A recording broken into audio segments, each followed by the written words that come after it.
Both the White House and the Pentagon are now literally scrambling to clean up the mess that has been created by Secretary of Defense Lloyd Austin's failure to inform the chain of command about his hospitalization last week. And press flacks are working to push a narrative that still leaves clear that the Secretary of Defense was in ICU.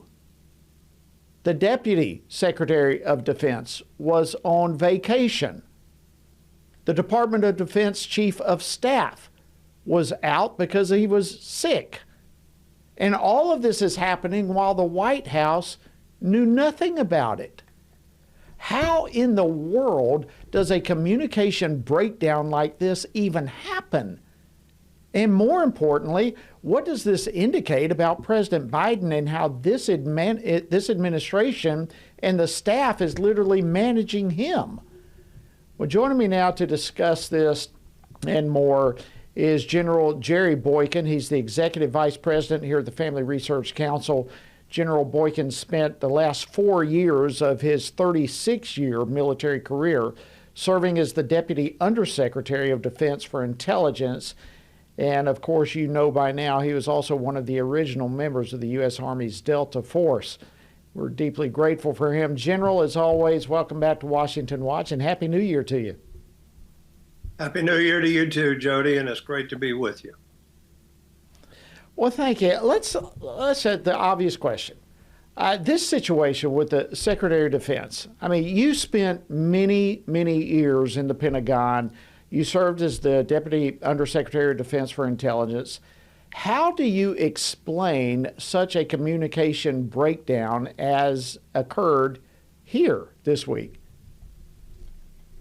Jody, I have never seen in my 36 and a half years in the military a worse case of malfeasance and lack of judgment. I can't explain it. This is something that has to be taken very seriously, because we need to keep in mind that here's a guy that as the Secretary of Defense, he's actually involved in the nuclear program, and he is one of those that is in the loop if that event should happen. Yeah, we had Senator Tom Cotton. We played a clip of him a little bit earlier, and he said, look, we're not talking about somebody who's over housing and urban development. We're not talking about transportation issue. We're talking about, as you said, someone who is overseeing nuclear weapons, someone who is overseeing our military while we are currently engaged in some crisis situations in different places in the world.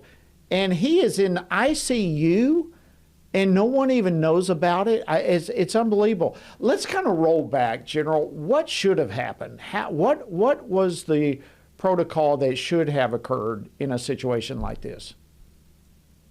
Clear, there should have been a message. I mean, an opportunity for everybody that is involved to understand what their role will be while the Secretary of Defense is in the hospital. The notice should have gone out to everyone involved, and they would have known that their responsibilities will be changing while he is in the hospital, and they've got to be up to the task. And what is amazing is that nobody knew it. Nobody knew it. I mean, just think about it. The president didn't know this. How could that happen? Well, it happened by malfeasance on the part of a number of people, not the least of which is in the White House. And that malfeasance now has many people calling for heads to roll, so to speak, calling for the secretary to resign and a host of other things. But it appears, at least at this point, it appears rather strongly that the White House is going to continue backing Secretary Austin. And so in light of that, given what you know on how the Pentagon operates, why would you think at this point that the president is protecting or supporting Secretary Austin?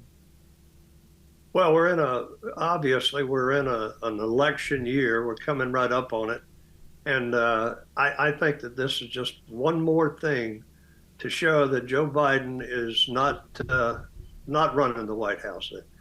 How can we come to any other conclusion than the fact that he is just not up to the task? And I want to say, I've never seen anything like this in 36 and a half years.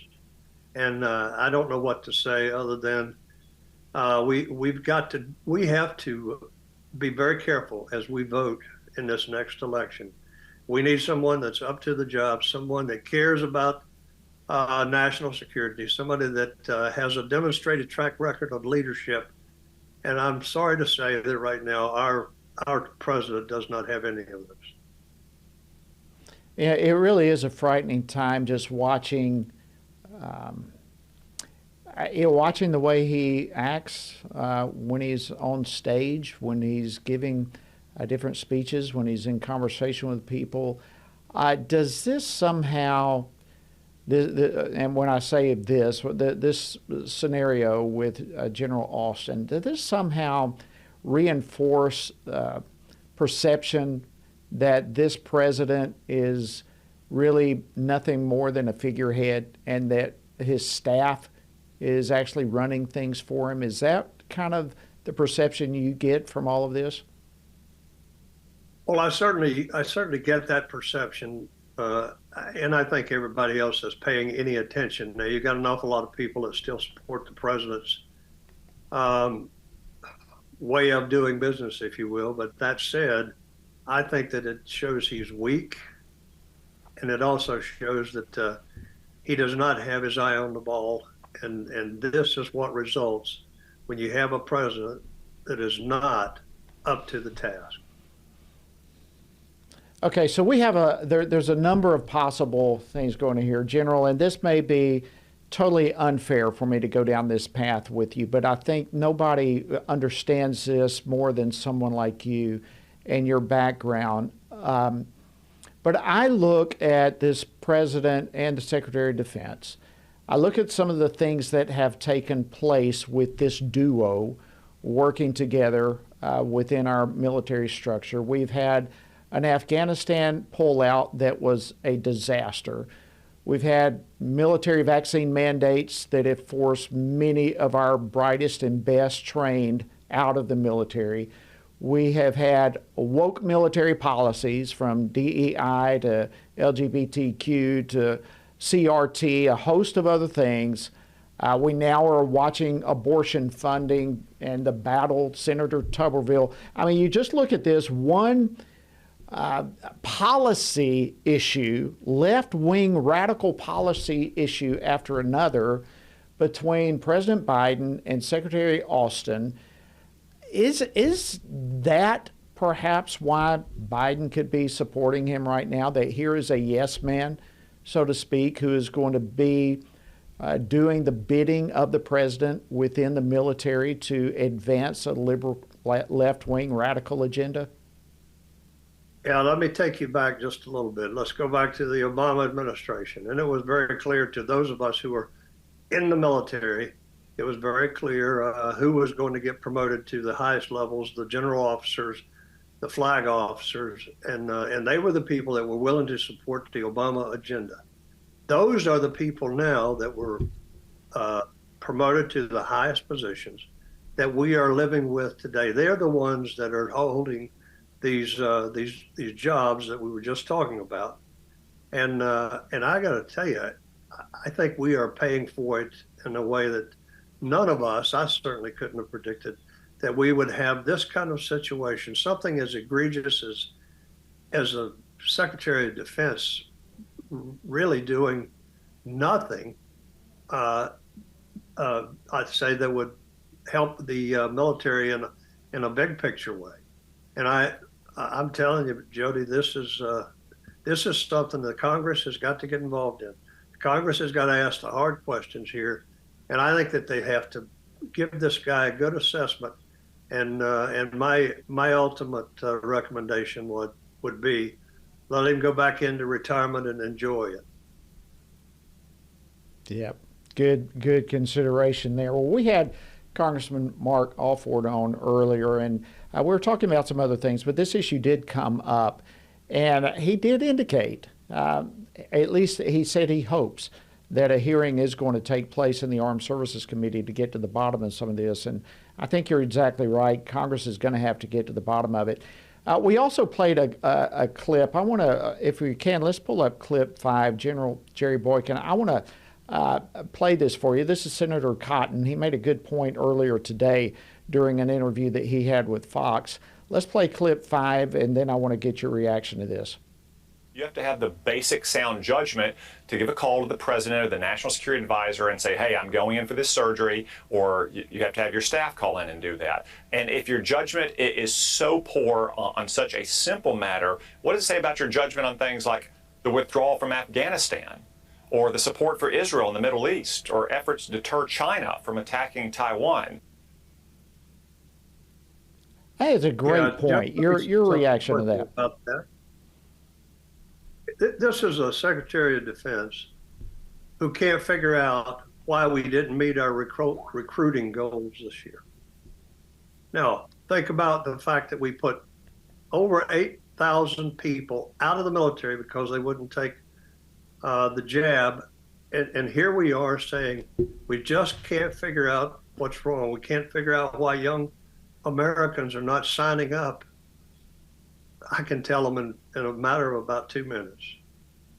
And this is, as far as I am concerned, this is a major problem as well, because it's not only that we're not getting the number of people we need, but what we're doing is we're running people out, and they're going to spread the word to everybody else that you don't want to be in the Army. The Army is going to harass you.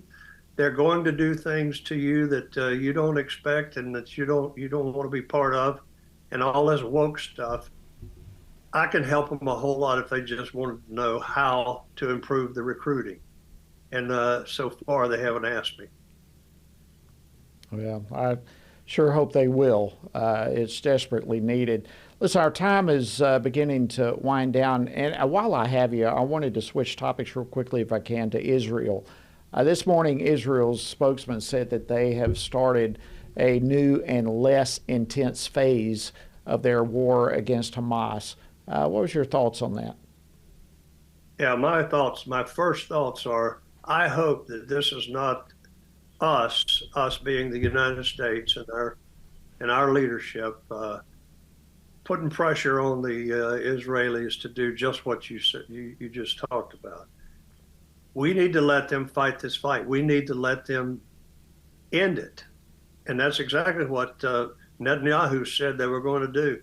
They were going to fight this to the end, and they were going to rid Hamas of their hiding places and all of their engineering that has been so successful for them.